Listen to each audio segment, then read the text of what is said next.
Mucho gusto en saludarlos. Como complemento al podcast que hicimos la semana pasada sobre el primer estándar valorativo del derecho, hoy hablaré del segundo estándar valorativo del derecho, que constituye lo que yo llamo la tesis del doble estándar valorativo del derecho.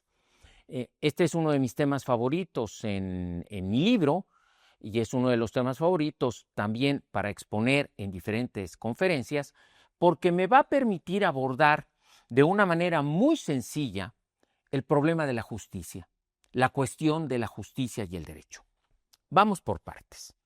Ustedes recordarán en nuestro video anterior que he insistido reiteradamente que el derecho constituye una de las grandes aportaciones culturales que la humanidad posee, porque es un instrumento maravilloso de regulación de conducta social, superador de otras formas de regulación de conducta.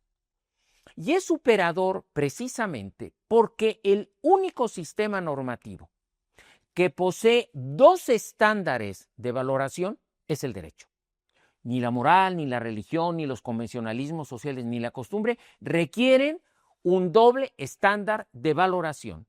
El único sistema de regulación de conducta social que lo exige es el derecho. Me explico. Para que una norma jurídica goce de plena validez, es decir, de vigencia y eficacia social, requiere dos elementos que están incluidos precisamente en el doble estándar valorativo del derecho. Requiere que la norma sea producida siguiendo los procedimientos establecidos en la ley.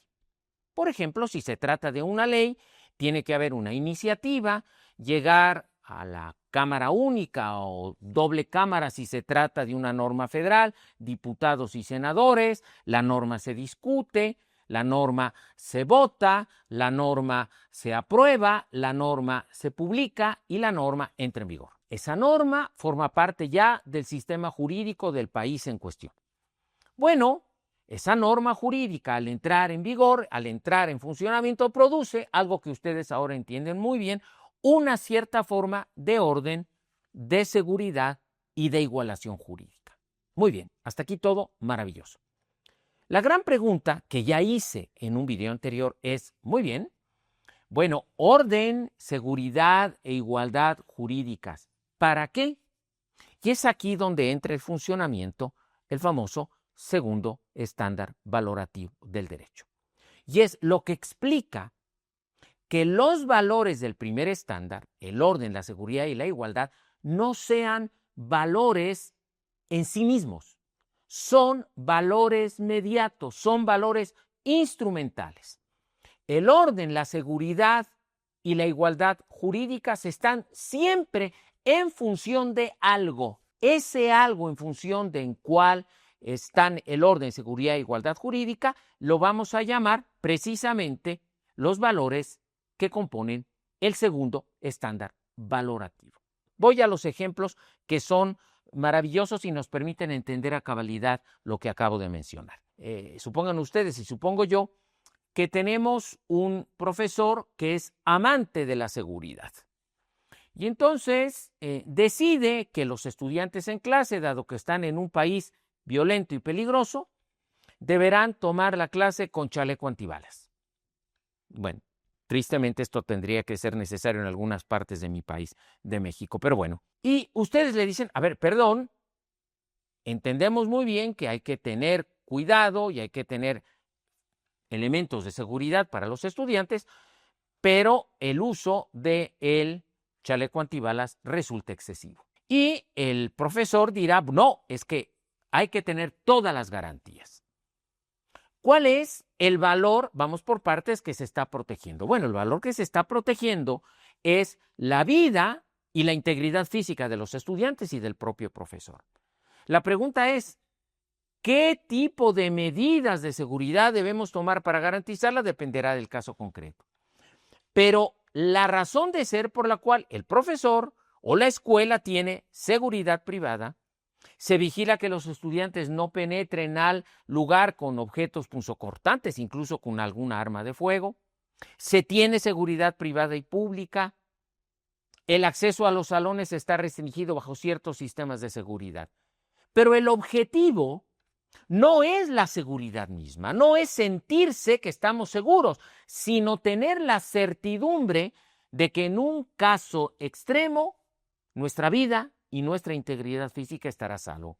Entonces, la seguridad jurídica no se justifica por la sola seguridad jurídica o por el capricho del profesor o la angustia que le genera a los padres de familia, sino que el objetivo central de la seguridad jurídica, en este caso, es que la vida y la integridad física de todos los que viven o conviven en ese local.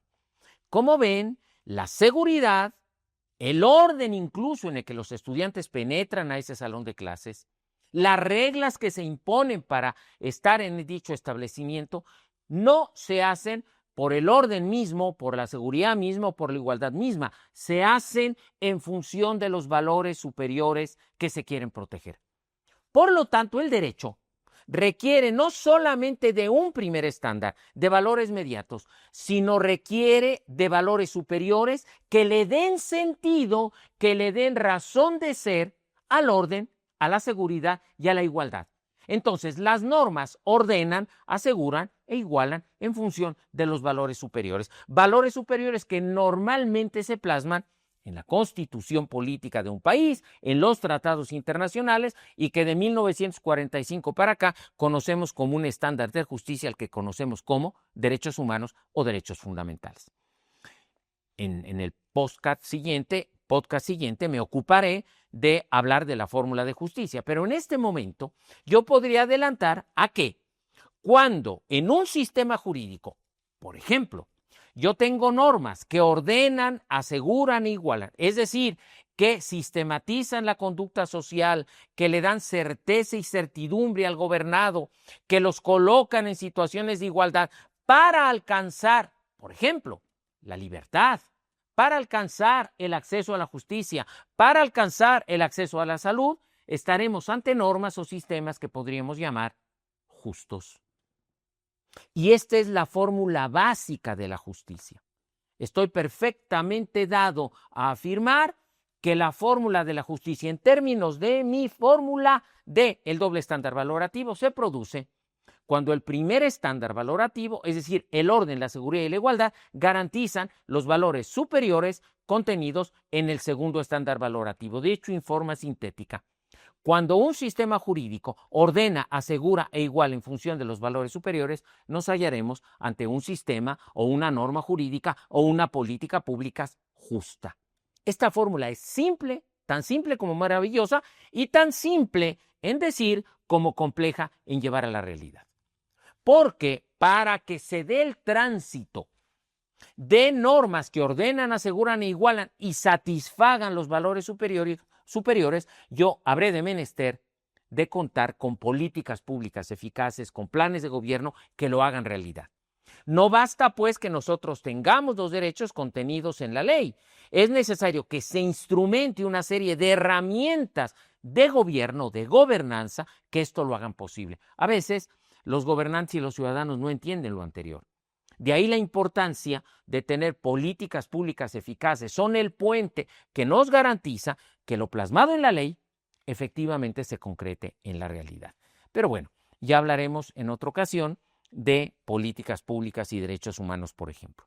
Lo que me interesa dejar sentado es que ustedes cuenten ya con esta fórmula básica que nos permite, sin muchos rebuscamientos, decir que la justicia, como una forma de evaluar el funcionamiento de las instituciones sociales, según decía John Rawls, se puede explicar a través de la tesis del doble estándar valorativo. El derecho, a final de cuentas, es una técnica de regulación que ordena, asegura e iguala en función de los valores superiores que cada sistema plasma en su constitución.